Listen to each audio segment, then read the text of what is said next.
Advanced Seminar in U.S. Foreign Policy, America in a Multipolar World, Week 1. The Wall Falls. The Berlin Wall fell on November 9, 1989.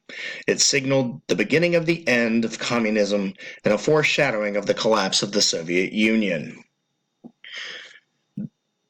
This introduces us to a prominent concept in American foreign policy, and that's polarity. The post-World War II world had a geopolitical system of bipolarity, with the two superpowers, the United States and the Soviet Union, essentially carving up the world between them. The world was split between the countries of the West, which largely embraced democracy and capitalism, and countries in the East, which embraced a command economy and communism. Also note that there are several countries that are gray. These are countries that joined what became known as the non-aligned movement or were otherwise just neutral. This system made foreign policy very easy. As long as the United States accounted for the Soviets and the Soviets accounted for the United States, a world war could be avoided. There were regional conflicts involving proxies, Korea, Vietnam, Afghanistan later in the 80s, revolutions in Central America, and even Africa.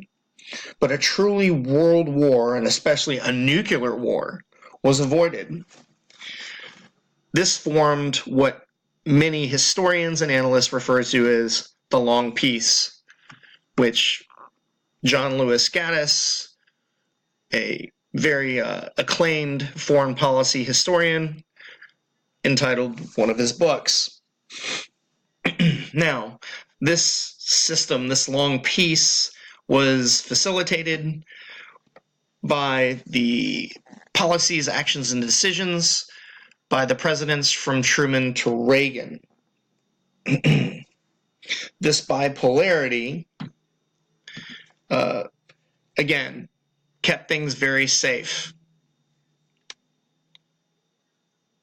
The transition, however, would prove to be much more dangerous and fell as the task of George H.W. Bush. When the Soviet Union began disintegrating, the transition would take time. It wouldn't happen overnight. It wouldn't happen in a day, a month, or even a year. There were multiple hazards in the situation. First, there were large numbers of Soviet troops throughout the Baltics, the Balkans, Eastern and Central Europe, and the Caucasus regions. The Eastern Bloc, as well as the Soviet Union, Russia itself, was in economic turmoil. There were food shortages of essential goods, and many in the U.S. foreign policy apparatus were worried about anti-democratic crackdowns and violence. Now, these had been seen over the previous 40 years. 1953 in Berlin, the Soviets rolled tanks in, put down an uprising. In 1956, there was a revolution that was even somewhat successful. But again, Soviets used force to regain control of Hungary. And finally, there is the very storied Prague Summer, which was in 1968. Now, Bush would have to act and move cautiously. Much of this is chronicled by Christopher Maynard in his book Out of the Shadow. Bush was well suited for the task, and arguably he was the most foreign policy qualified president in modern American history. He had served as American U.S. ambassador to the United Nations. He was special envoy to China in a very, very delicate time in reestablishing relations with that country. He served as director of the CIA, and finally, he served as Ronald Reagan's vice president.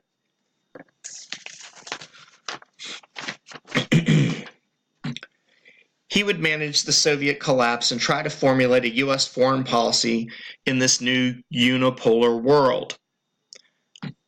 Now, in retrospect, there are various points of views about who or which president was responsible for winning the Cold War. A large school of historians and analysts give credit to Ronald Reagan for his hard line that he took with the Russians while engaging in diplomacy. Probably a very good example of what Joseph Nye refers to as smart power, for those of you who have done any research or reading into international relations theory. Now, this is not consensus. There are various people who are very critical of Reagan. Among them is the author of one of your texts, Zbigniew Brzezinski. Brzezinski refers to Ronald Reagan as a fairy tale. More of a consensus theory or answer to which president won the Cold War is that the collective efforts of the 8 presidents from Truman to Reagan all in some way, shape, or form contributed to the end of the Soviet Empire. I do, however, want to introduce not an entirely new answer or theory, and that's the role of George H.W. Bush. While he didn't necessarily win the Cold War, he did, however, make sure that it ended relatively peacefully. If there are any questions about this period in U.S. foreign policy or anything else, feel free to contact me.